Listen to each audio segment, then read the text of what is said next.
Okay, so today we're diving into something pretty wild, astral projection. Right. I mean, if you ever had that weird feeling of looking down on yourself? Yeah. You know what I mean? It's almost like you're floating above your own body.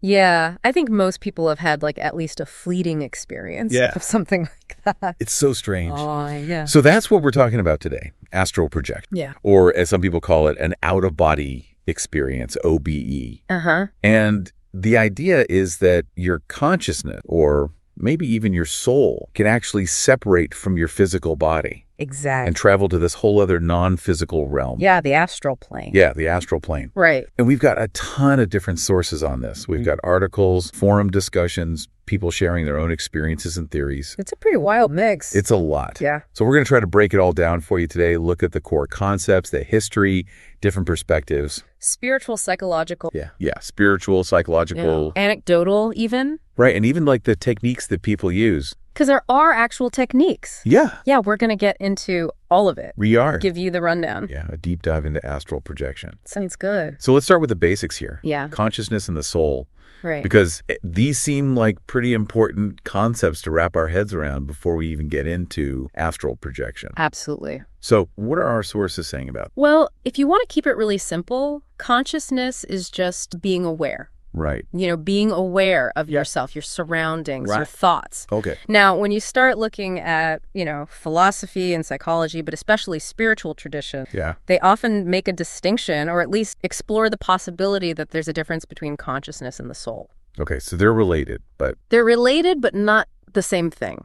Maybe your consciousness, that sense of you, the thing that experiences everything, that could potentially exist separate from your physical body. Okay. That's the kind of idea that they're playing with. So essentially, the soul is the core. Kind of, yeah. And consciousness is an expression of that. It's the vehicle, maybe, or the lens through which the soul experiences. Right. Okay, I think I'm starting to get that. Yeah. So then, if consciousness can exist separately, where does it go? Yeah. That brings us to this whole idea of the astral plane, right? Exactly. And our sources, they kind of paint this really, it's vivid. The also kind of contradictory picture of what this place is. Yeah. So what are some of the ways they describe it? Well, the interesting thing is there isn't one single universally accepted definition. Right. It depends on which spiritual tradition you're looking at, which metaphysical system. Okay. But the general idea is that it's this non-physical world, a place that's beyond our physical reality. And you can get there, supposedly, through specific rituals, techniques, practices. Okay, so it's not just you die and you go there. No. It's you can actively travel there. Yeah, and a lot of these traditions link the astral plane to spiritual growth and understanding. Interesting.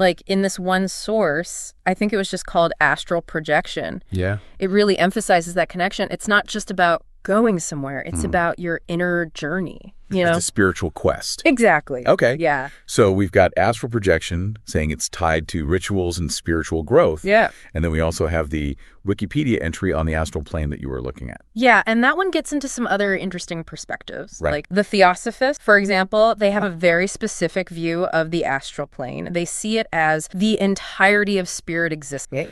That's where consciousness lives. Right. And that's where people go when they die on Earth. So it's the afterlife? Kind of, yeah. Some people even equate it with heaven or paradise. Okay. But that's not a universal interpretation. Right. And then you have people like Paramahansa Yogananda, who was a prominent spiritual teacher. Yeah. He described the astral universe as being hundreds of times larger than our physical universe, with all these different astral planets and beings and everything. So it's a whole other universe. Basically, yeah. It's a pretty mind-blowing concept. It really is.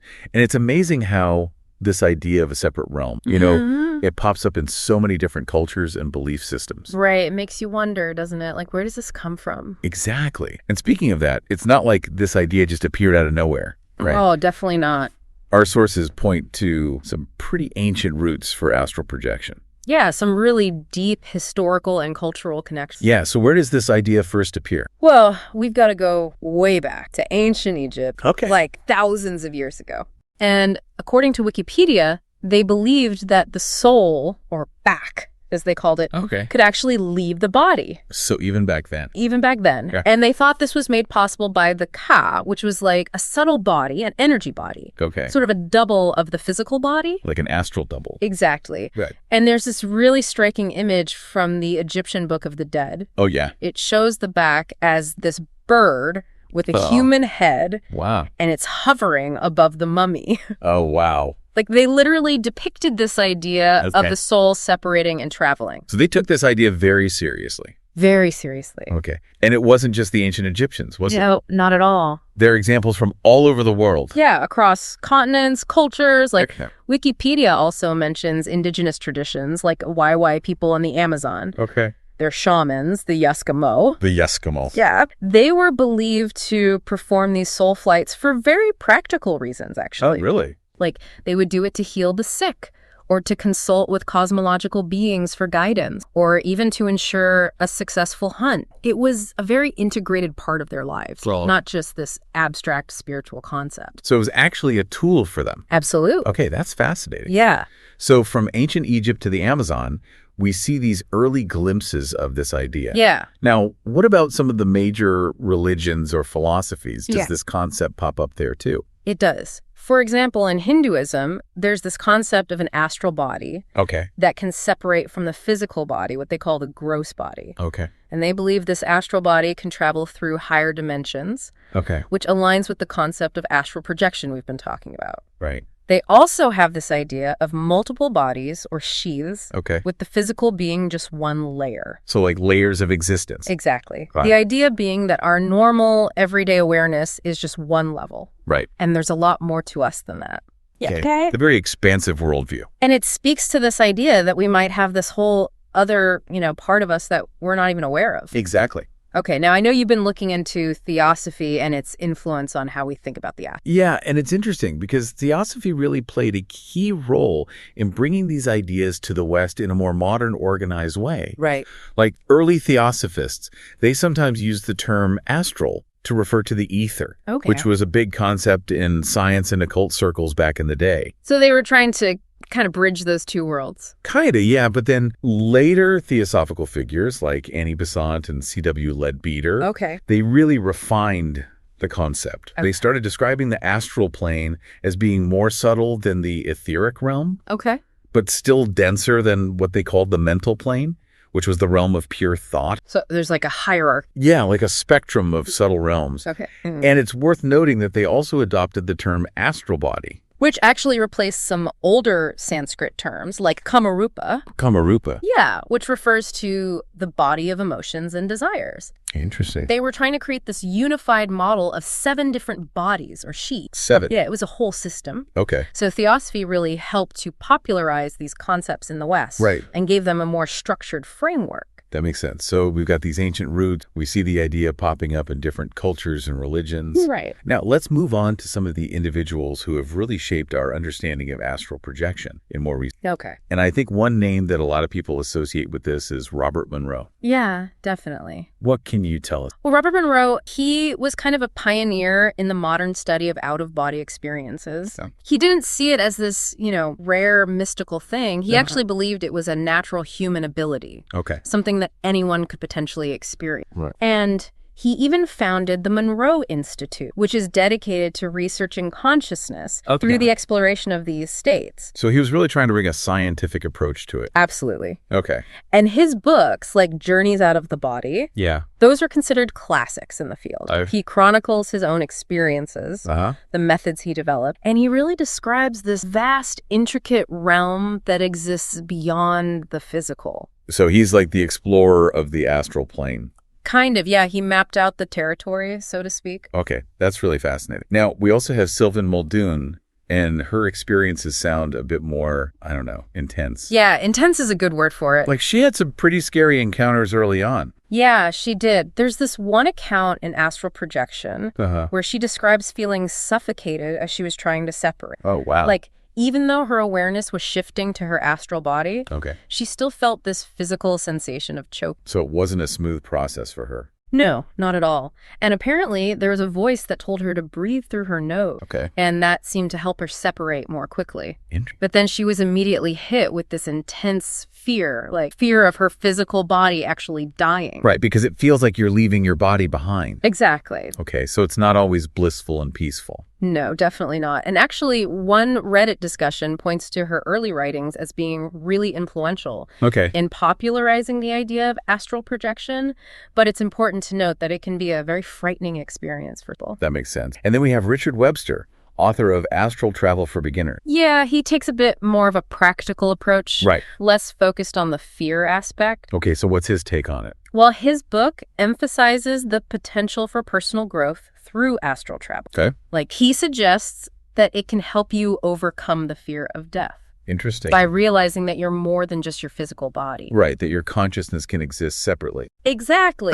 And I thought it was kind of funny. The publisher's note actually describes astral travel as a holiday from your physical existence. That's a good way to put it. Yeah. Like a vacation for your soul. Right. Okay. And importantly, the book outlines 12 different techniques for inducing these experiences. Wow, 12. Yeah, so he's very much focused on the practical side of it. Okay.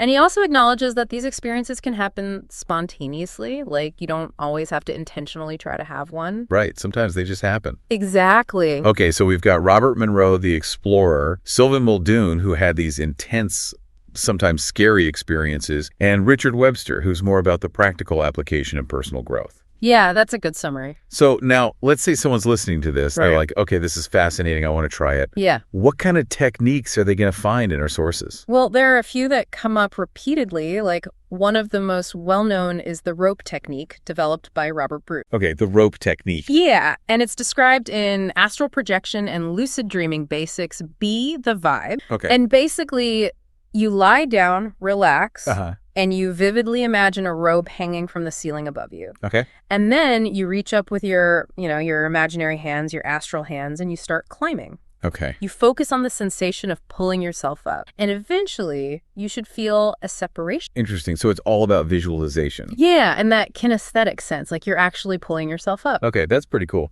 What other techniques are there? Well, there's also shamanic journeying, Okay. which is also detailed in that same source. Okay. And for this one, you start by getting really relaxed, Oh. maybe using breathing exercises or progressive muscle relaxation. Okay. And then you listen to rhythmic drumming, often at a specific beat per minute that's known to induce altered states. Oh, so like binaural beats. Kind of, yeah, but it's more about the steady rhythm and the deep relaxation it creates. Huh. And then you just pay attention to any sensations that arise. Right. Temperature changes, energy shifts, and you use visualization to guide your journey in the astral realm. So it's a bit more passive. Yeah, it's about surrendering to the experience Okay. rather than actively forcing anything. Right, right. And are there any techniques that specifically utilize sleep? Yeah, there's one that's often recommended called the Wake Back to Bed method, or WBTB. Okay, WBTB. Yeah, and it's pretty simple, actually. Okay. You set an alarm to wake yourself up in the middle of the night, like after 4 to 6 hours of sleep. Okay. And then you stay awake for a little bit, Mhm. maybe read about astral projection or do some light meditation. And then you go back to sleep with the intention of having an OB. So it's about catching yourself in that drowsy state. Exactly, Okay. because you're more likely to be in or near REM sleep at that point. Right. And it's thought to be easier to transition into a project. Okay, that makes sense. And what about lucid dreaming? Can that play a role? Yeah, definitely. There's a technique called the flying method that specifically uses lucid dreaming as a springboard. Okay. So if you find yourself in a lucid dream where you know you're dreaming, Right. you try to fly. Okay. And the act of consciously controlling your movement in the dream Yeah. can sometimes trigger a shift into a full-blown astral projection. So it's like using the dream as a stepping stone. Exactly. Okay, that's pretty cool. And then there's this idea of reality checks. Right. Those are really important. Yeah, because how do you even know if you're in the astral realm or not? Yeah, that's the challenge. So what do our sources say about reality checks? Well, the YouTube audiobook guide transcript, for example, it stresses the importance of doing these checks regularly throughout your day. Yeah. Like, just stop and ask yourself, am I in the astral? Okay. And then really look around, see if anything seems off, illogical. Right. And you can also do physical checks, like try to push your finger through your palm or try to breathe through a pinched nose. Right. Those kinds of things. Okay. Because the idea is that if you get into the habit of questioning your reality, Yeah. that habit might carry over into other states of consciousness and help you recognize when you're not in your physical body. Okay, so it's like training your mind to be more aware. Exactly. Okay, that's pretty cool. And then finally, there's a more visualization-based technique. Right. This one's a bit more gentle. Okay. It's described in a YouTube guided meditation transcript. Okay. And it involves visualizing your soul body as a bubble of light. Okay. Gently rising out of your physical body, like a bubble in water. Oh, that sounds really peaceful. Yeah, it's very calming. Okay, so we've got a whole range of techniques here, from the very active to the more passive and visualization. Yeah, it's all about finding what works. Right, and I guess it's a process of experimentation. Definitely. Now, let's say someone does manage to induce this separation. Okay. What kind of experience are they likely to have? What do people report feeling and seeing? Well, there are a few common themes that emerge from the sources. Like one that's mentioned a lot is the vibrational state.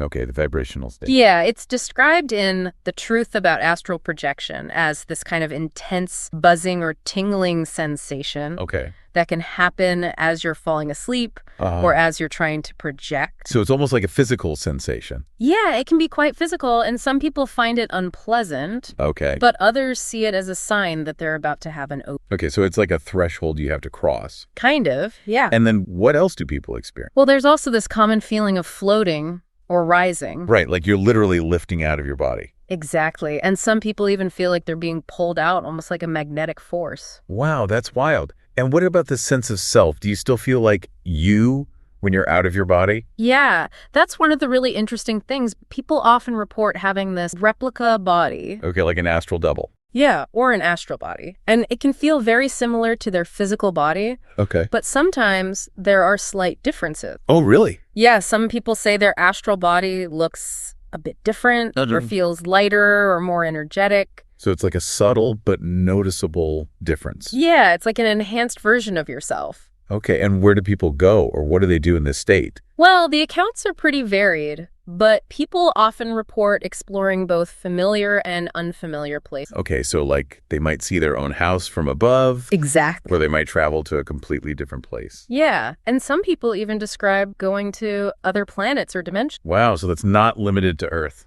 No, not at all, according to this. Okay, that's pretty mind-blowing. And are they ever alone in these realms? That's another interesting aspect. Yeah. People often report encountering entities in the astral realm. Oh, wow. Like what kind of entities? Well, it varies, but some people describe meeting what they perceive as neutral spirits, possibly even deceased loved ones, while others talk about encountering beings that seem negative or even frightening. So it's not all sunshine and rainbows. No, it can definitely get pretty intense. And there's this recurring theme in Reddit discussions about the importance of your intention. Right. Like your mental and emotional state before and during projection can influence the kind of encounters you have. So it's like your thoughts and emotions are shaping the experience. Exactly. Okay, that's pretty profound. What other aspects of these experiences do our sources highlight? Well, people often mention this altered sense of perception. Okay. Like things can feel even more real and vivid in the astral realm than in physical reality. So it's hyperreal.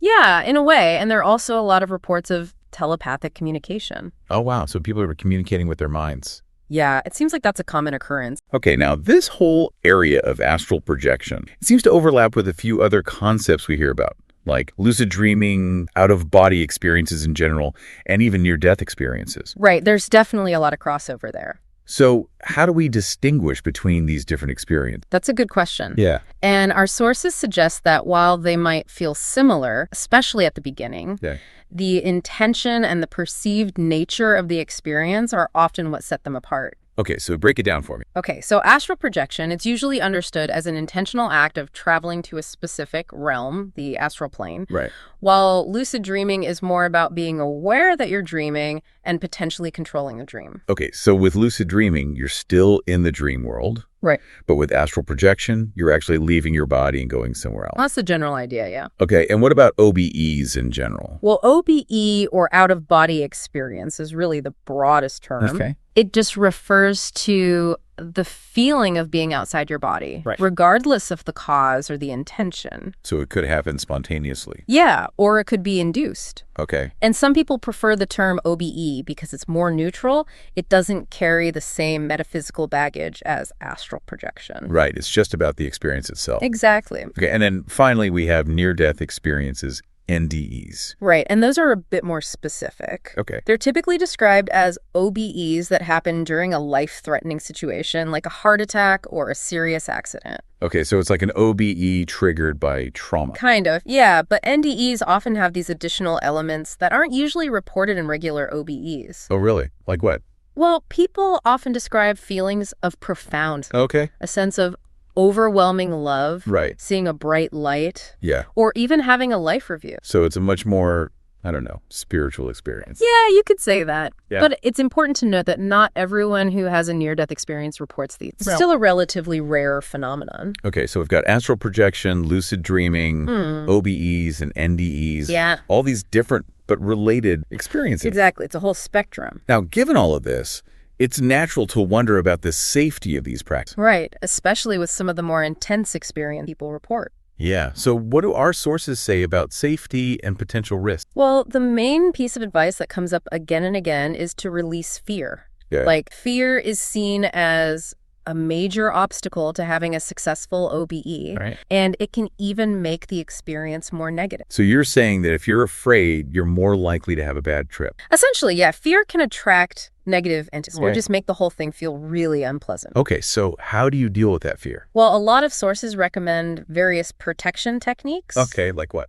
Like visualizing a shield of light around yourself, or Right. calling on angels or spirit guides for protection. So it's like creating a psychic barrier. Yeah, kind of. And the reassuring thing is that most people believe the soul is inherently connected to the body. Right. And it will automatically return if there's any real danger. Okay, so you're not going to get lost in the astral plane forever. Oh, not according to these traditions. Okay, that's good to know. Uh, But are there any specific risks that our sources mention? well, there's this whole thing about the silver cord, which is this hypothetical energetic connection between the astral body and the physical body. Right.